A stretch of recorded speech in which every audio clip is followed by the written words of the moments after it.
PR Connections Radio presents the Love of Business podcast.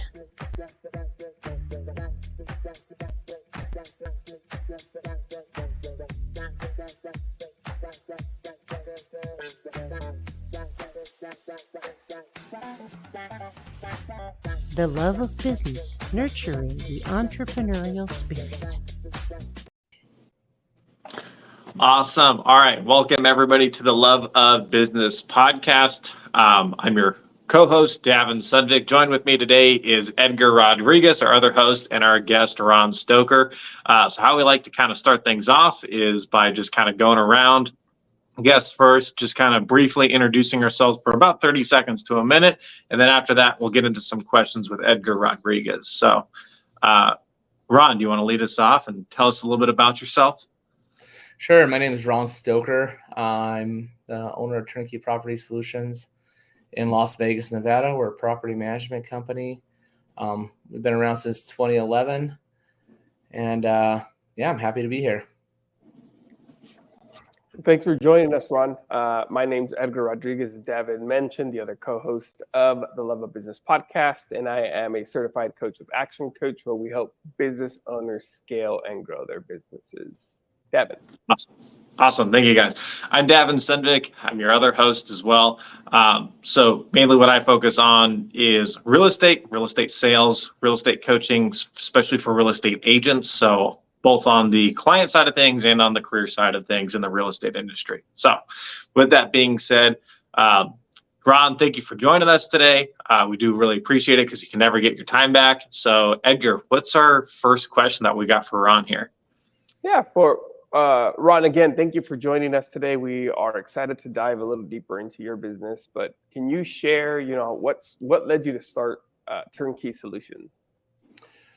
So Turnkey Solutions started, I was a full-time paramedic on the ambulance since 2007 is when I started the paramedicine. And I was working shifts 4 a.m. till 4 p.m., working, 6 days a week.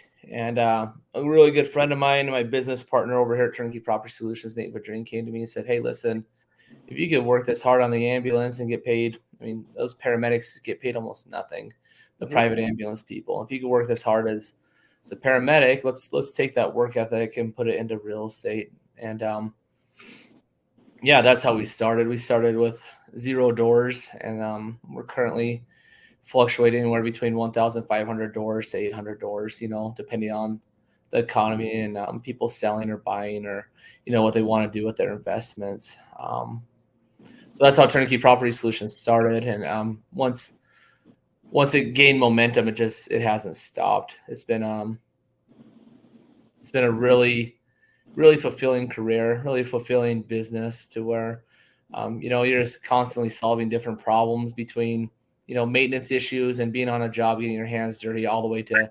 going to court to process evictions and legal paperwork. So it fills a whole spectrum of, from blue collar to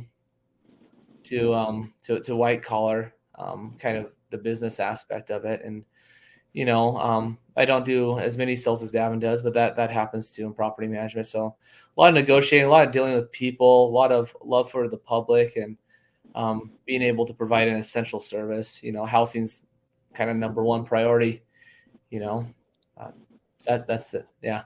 Yeah. And look, you said some really, really good things in there, right? And for people to really understand is like, look, number one, you were passionate about the industry that you were in before, but you understood your value, knowing that, hey, having a conversation with a friend, hey, we can make and do something different. And because we are passionate towards this, we can embark on this new journey and look what it's led you to today, right? And it's serving the public, like you said, right? We all need a roof over our heads to sleep under. And being able to be that go-to company where people know, hey, I'm entrusting you with my real estate, knowing that you will be able to manage and take care of it. So that way things are being met. And you, like you mentioned too, right, is that there's a lot of nuances that go in with it. So how does your passion for your business, Ron, affect your day-to-day life? I mean, it kind of consumes my day-to-day life, right? Like the business is number one. I mean, I have a large family of 5 children, and this business does leave a lot of room for family time. But at the end of the night, like 9 o'clock at night, calls come in. You're answering those calls, and making sure things are taken care of. Make sure your owner's investments are taken care of. I mean, the average house nowadays is, what would you say, Davin, around 220,000? Like, I mean, that's probably for like the rental quality home, but I'd say like your median is getting close to 400,000, even 350 at the least. Yeah. Yeah, and so we're managing assets from the price range. I mean, we have some in Spanish Trails that are in the millions, and then we have some in East Side Las Vegas that are, like, God, there's not a house under 200,000 right now, even a duplex. So I mean, like when you're managing assets of that value, the owners have a certain sort of expectation of how you're going to manage like a $1 million to a $200,000 asset, and placing the right person in that asset is going to either equal a return or equal a loss on that asset. Or, placing the wrong person or placing someone that's irresponsible, like they could light your house on fire. And we've luckily only had that happen 3 times since 2011, but I mean, it's just law of averages with that.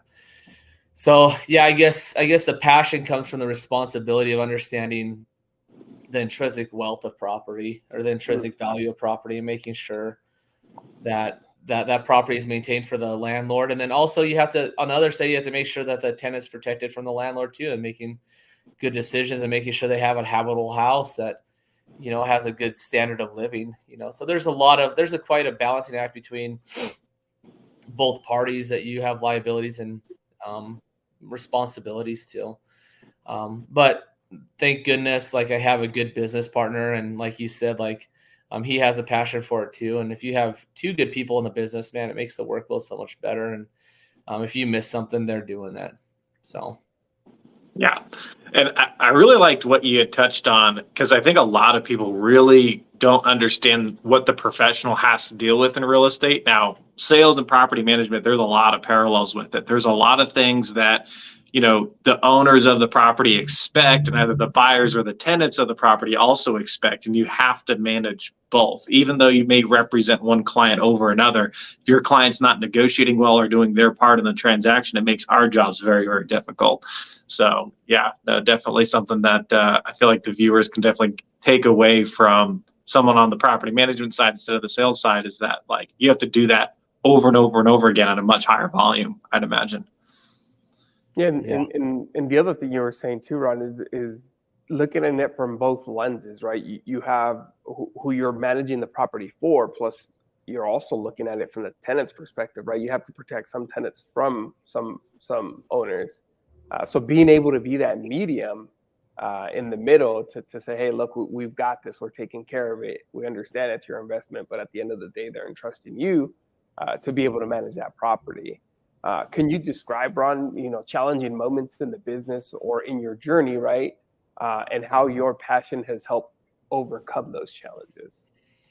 I mean, there's just a lot of emotions in just dealing with people in general, right? And there's a lot of different different levels of communication. We have the multimillionaires that we're communicating with, and then we have people of lower income that we're communicating with, and the way they communicate is highly different, and it gets very emotional. So there's a lot of calming people down and helping them see the perspective of like, hey, like at the end of the day, we'll get this done, but the emotions aren't helping. No, we have all sorts of interesting stories. Like one of my most interesting to deal with is when was it? During the recession, we had a high turnover of houses, and we had a large investment company that we managed for. And with this high turnover of houses, there's a lot of homelessness and a lot of opportunities for squatters. And so something that I currently have to deal with, and I dealt with in the ambulance a lot, is communicating with the homeless and things of that nature and negotiating with them. If you get the law enforcement involved, usually it's a much lengthier process.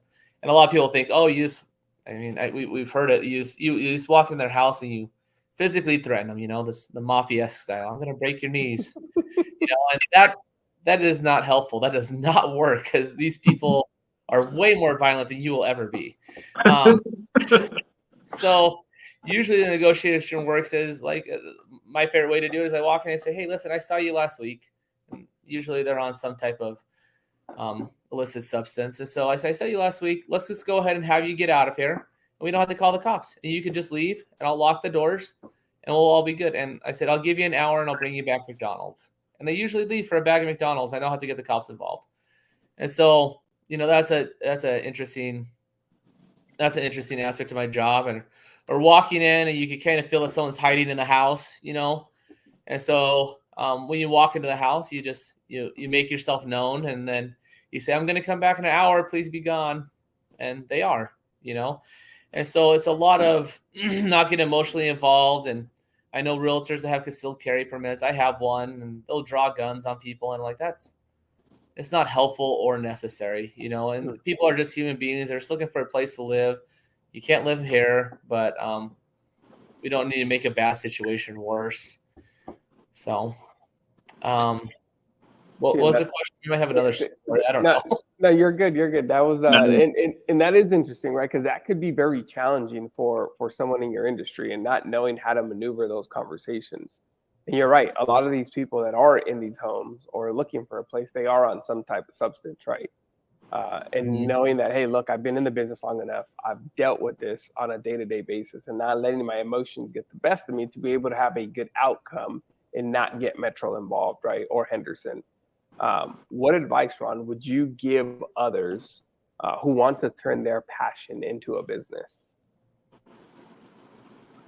Just make sure you're all in, right? Business isn't easy. It's not easy to grow it. It's not easy to do it. Everybody thinks it's a get-rich-quick thing. And it's going to be a lot of late nights and a lot of frustrating moments, with the business. And if you're willing to stick it out, it'll work out, One of my favorite quotes is, I think it's by Von J. Featherstone, that which you persist in doing becomes easier. Not that the task becomes easier, but your ability to do so increases, right? And that is with business, you may fail, but you always have to look at what you're learning from that failure. So, and failure is good. Failure is this, failure. If you fail, you get another try at it. If you give up, you don't get another try at it. And business is going to be a lot of failure. Man, I fell on a daily basis, and just you reevaluate and you come back at the problem until the problem disappears. A problem only persists to be a problem if you don't fix it. Yeah, exactly. And I think a lot of people, they underestimate growth. Like, they underestimate how much you can grow, or how much your decisions really impact the result, right? Like, they feel like, oh, I can't fix this problem. It's like, well, you can't, maybe control the problem. And that's what you're trying to do sometimes, right? Just like with the homeless people, right? People want to go in there, they want to try to control the situation with a baseball bat and be like, look, I'm going to try to break your knees if you don't leave, but it doesn't work, right? So I think that ownership of the outcome without necessarily being in control of the situation is something that people have to master in business, right? You got to be able to grow and say, okay, how do I solve this with tools and resources that actually work, instead of what I perceive to be in what I control, so definitely important there. Also, what is right isn't always what's going to solve the problem. What's right is they shouldn't be in the house, right? That's the right solution. You shouldn't be there. It's my house, it's my property, I shouldn't have to go buy you McDonald's to leave. But it doesn't solve the problem. At the end of the day, you're wasting more of your time. Yeah. What is it better to be right, or is it better to have more efficient use of your time? Efficiencies, right? And something you hit too is those challenges. So knowing that, hey, look, business, it's not sunshine and rainbows like most people make it seem, right, on the surface level. There's a lot of internal things that you battle mindset wise, right? Like, it's a difficult journey. It doesn't have to be. And something you said is you are going to fail. You're going to fail multiple times, but it's having that grit to stay in it and not quit. right? And you're giving yourself an opportunity. Okay, what went wrong? Let me evaluate, and how do we fix it? And what's the solution? And it's a lot of trial and error, a lot of test and measure, and a lot of fine tuning to figure out, hey, we figured out what works. You created a system, you created a process to know, hey, when we walk in, if there's somebody in the house, we give them an hour to get out, and we'll offer them a bag of McDonald's. If that, right, and that's a system that you created, that you've like, hey, this is going to be a quick short-term solution to get them out, but at the end of the day, it's saving me my energy, and it gets them out of the house. Because yes, number one, they shouldn't be in the house, right? That's living in a perfect world, but yet we live with very challenging condition out there, and you never know what the situation is gonna arise. And I'm sure you've got multiple stories on ways to deal with it. But that leads to my next question with that one was, how does your feedback from the community, right, or your clients, how does that fuel your passion to improve the business? I mean, there's rewards in doing a good job, right? You get positive feedback, and there's a reward in helping people solve problems that seem easy to you that are hard for them, right? I mean, we all want a pat on the back and attaboy, so that's the reward for a job well done. And you have to sometimes, like, if you don't get positive feedback from the community, just realize that they don't understand how good they have it. Like, you've seen the worst. You've seen other property managers, like in the recession, we picked up several clients where the property manager had absconded with like 6 months rent, and so you just have to realize that, like, some people don't know how to give positive feedback, and you have to pat yourself on the back. So Yeah, something you just have to know that you did what was best in that situation, and that they're better off for it, and that, they probably couldn't find that elsewhere. Like, there's times that you definitely have to, and sometimes those are the most loyal clients too. The clients that don't necessarily tell you you're doing a good job, because it's not like they're really attracting a lot of extra work or a lot of extra vendors from their attitude. So, I mean, yeah, you got to kind of look at it from both points of view sometimes. So. Yeah, 100% is just knowing that, hey, some of that feedback will be positive. Yeah, we all do want to be told that we're doing a good job, but sometimes it's not knowing and not getting the feedback that we want that allows us to do better, right? Some of that feedback that's like, hey, here's what I expected, yet you are able to still deliver in managing, because it's not an asset that's not worth anything, right? Those assets are worth hundreds of thousands of dollars, upwards of $1 million. Mm-hmm. So different clients are going to have different expectations. But you've learned to navigate whether it's a super high end property, if it's in the medium. It's knowing that it's that passion of, hey, we're going to do better. We're going to get it right. It's just a lot of learning the nuances and also understanding your clients, right? Are there any unexpected ways, Ron, in which your business has been influenced by the community? Yeah, influenced by the community or local government, man. During the COVID pandemic, like, they were just changing laws left and right on us. Like, we couldn't. They changed laws to make it. They basically handcuffed us so people didn't have to pay rent. And like, if you don't, I don't know if you know things about people, but if you don't have to do something, like, a majority of people won't. Like, if you can not pay rent, you won't. And it did happen. And, we tried to maintain that asset for that owner and, move people out or get people government assistance. And, man, the local government just made it really hard. They kept on, like, there's rules to the games with evictions and payments, and the local government kept on changing those rules. And so it was a very interesting time. Well, we could put it that way. A lot of late nights spent on with legal departments and lawyers to try to figure out how we can protect our owners' assets, and I think we were more successful than some other property management companies because we have in-house attorneys, but at the same time, you can't manage a property correctly if you don't know what the rules are for rent payment. And like that's what happened to us during COVID. It was absolutely bonkers. We've now caught up on that, and we know a way that we're able to influence the community is if during COVID you didn't keep your commitments, we reported you to the credit bureau. And so that way, if Edgar or Davin gets a property and they go to rent out, they'll see that Turnkey Property Solutions has them in collections, and you don't have to rent to that person because you know if another COVID situation were to happen, this person is not going to pay. But the community, the government, the local government made it really hard. As far as Turnkey interacting with the community or my business interacting with the community, I mean, we're quite involved in like outdoors, the wildlife conservation side of it, and that's been a real blessing to Turnkey, because I mean, chasing dollars all the time, it won't make your business successful. Like, you have to have that outreach in the community and do something that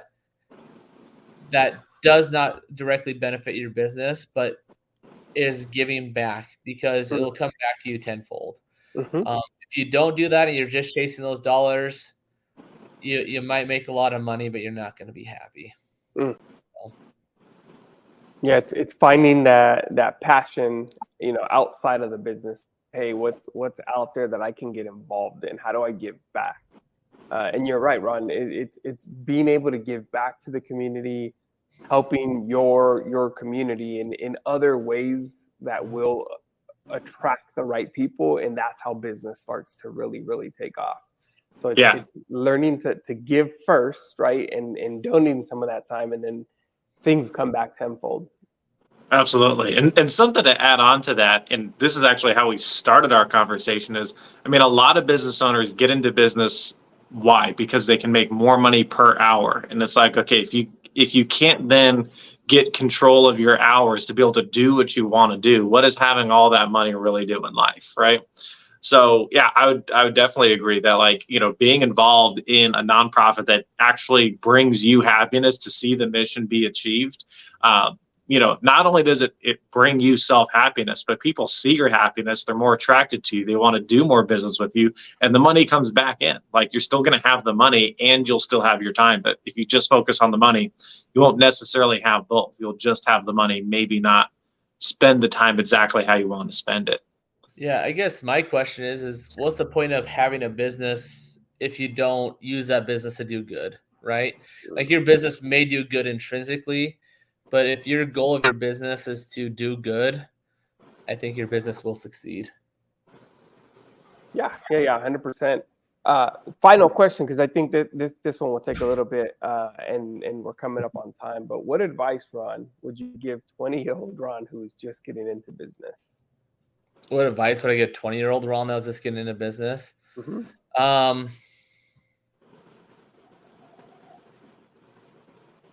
don't know. I think I did okay. I guess just set better boundaries. Like, I have a bleeding heart. So, like, set better boundaries, make sure I use better time management. I don't know. I think I did okay. I don't know. I'd probably just let him figure it out. Give him time, he's gonna be fine.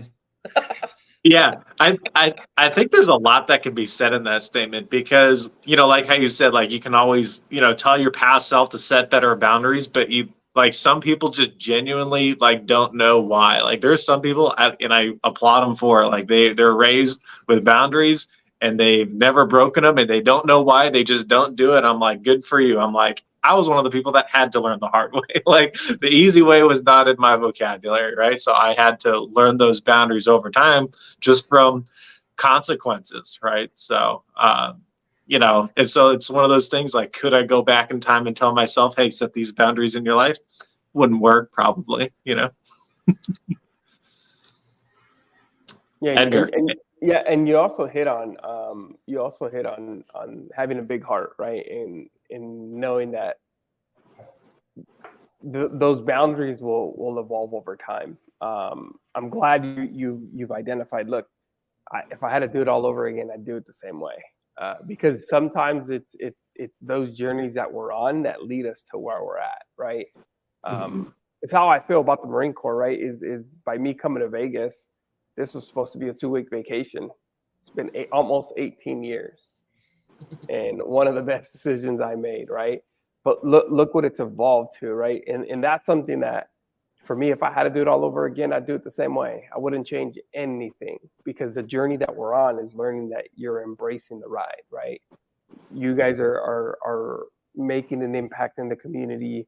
The business is growing. You're managing a lot of properties, right? And you guys have scaled to that visibility stage. Is there any question, Davin, you wanna ask Ron before we wrap up today? No, we're all good. What I was gonna, so when we wrap up, Ron, typically I ask 2 things, right? If there was a question you feel like we could have asked but didn't ask, or a topic that you wanted to cover real quick, go ahead, cover that topic real quick, or maybe give some message to the audience, or even just something that you got out of this podcast today. So that's my first ask. The second thing is if people want to do business with you, what's the best way to get in contact? So we'll start off with Ron, do Edgar, and then I'll close us out. And if we spend about a minute per person, we'll close out exactly on time. Yeah, one motto I've lived in my business is do what is right, let the consequence follow. And so when it comes to making decisions, I always ask myself, is this decision right? And I identify if the consequence is even negative against me, I will make sure I make the decision what is right. And then if you want to get in contact with me, my phone number is everywhere. Turnkey Property Solutions is everywhere. So you could call my office. We have full-time staff. We're 9 to 5. Come down and visit me. Let's go out to lunch. We could take a homeless person out to McDonald's. Just let me know. Like I'm available if you want. The best way, if you want a big chunk of my time, the best way to get it is to come out and join a conservation project with me with Wildlife and Habitat Improvement Nevada. I will talk to you all day if you're working beside me. So, way to do it, Edgar. Yeah, I'll say some of the biggest takeaways, Ron, that I got in today's conversation in listening to your passion for business is the fail fast, right? Fail fast, and those failures are not necessarily failures, or opportunity for growth, right? It's learning to improve in how to get better in business. Something else you just said now is that I picked up, because I've learned this in business as well, is if you want to get to know the right people, by spending and donating your time, you never know who you're going to meet, because they're giving their time back to community, right? So by being able to do that, you never know who you're going to connect with. You never know who you're going to meet, but it's because it's coming from the heart, right? That passion to go out and do something in our community is what's led to those meaningful conversations. Absolutely. Good stuff. And Edgar, how can people get in touch with you? For me, easiest way to get a hold of me is just find me on LinkedIn. LinkedIn is the easiest way to get a hold of me. There you go. Rock on. All right, I'll close this off. So, Ron, something that I got out of our conversation today, and it's something I've seen you do in Win, but it's interesting to hear how you apply it to business too. Is one, you're very efficient when it comes to finding a really, really good solution for a situation that may not be right, but how do you correct that incorrect situation in the most efficient way? And I see how you lead Win and the growth that happens there. And it's no wonder how you come up with some really unique ways, especially like in your business, like with that problem of how do you get a homeless person out of a house that they want to be in that they really don't belong in. I mean, I thought that was genius. And then how people can get a hold of me. So I'm pretty easy to get a hold of as well. You can look up Sundvick Realty on Google, Facebook, Instagram, pretty much every social media. Or you can go to davinsundvick.com and book a consultation directly there. Thank you, everybody, for being here. Thank you, Ron, for being our guest. And we'll see you guys next time. Thanks.